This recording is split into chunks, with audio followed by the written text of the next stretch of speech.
Welcome to the third episode of the Employee Happiness and Engagement.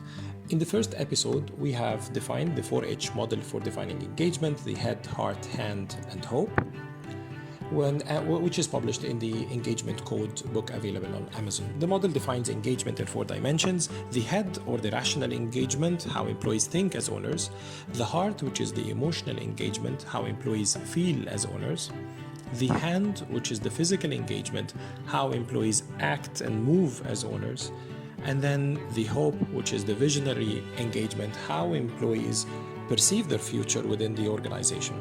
Today we are going to focus on the emotional happiness. In order to define emotional happiness, we need first to define what are emotions. The medical science defines the prefrontal cortex as the part of the brain responsible for forming emotions. However, the psychological science looks at a more subjective dimension, which is defining happiness and emotions as something that is very subjective to individuals and relates to something that we call subjective experience.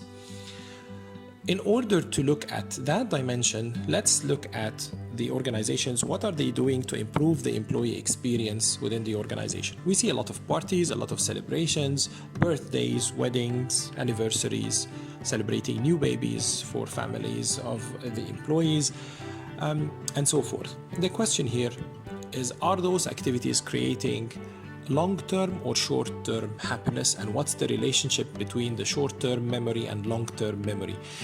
So here we need to look at one dimension, which is transitional happiness. State of happiness is something that is formed easily. You can easily create a smile on an employee's face. How sustainable is that? Of course, bringing a flower, celebrating something to an employee will always create a smile. The point is, once the employee leaves work, is this sustainable? Do they leave with a positive experience? Do they remember that? So it's very important to understand how the experience is moved from a short-term to long-term experience. And here there are 2 dimensions that we need to look at to strategically plan for employee experience: impact and repetition. So let's look at the first dimension, which is impact. In order for a memory to move from short-term to long-term, it needs to have a very strong impact. And here we need to understand the priorities of employees. Have you ever measured the impact of celebrating birthdays, celebrating events at the organization?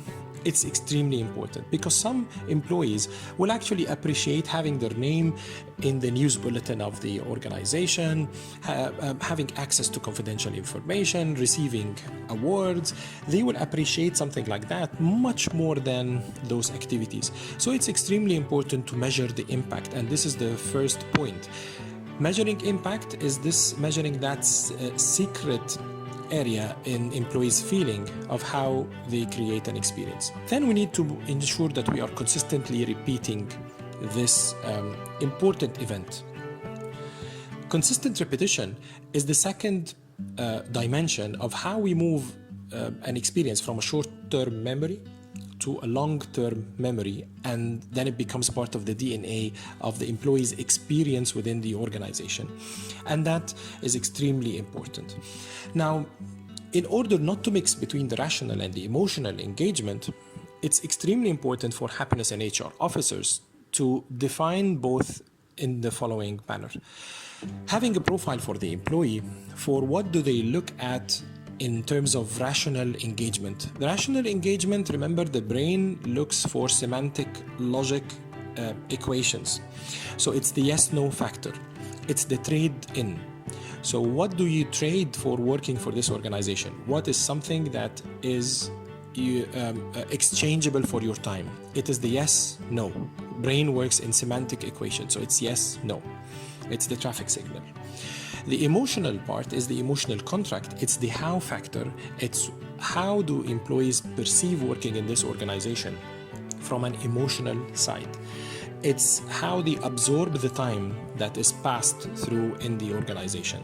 So it's the how factor. It's what makes employees click in the organization. So we have explained today the emotional side, and in the next episode, we are going to look at the physical, the hand part and then have a checklist for the engagement activities that we need to look for.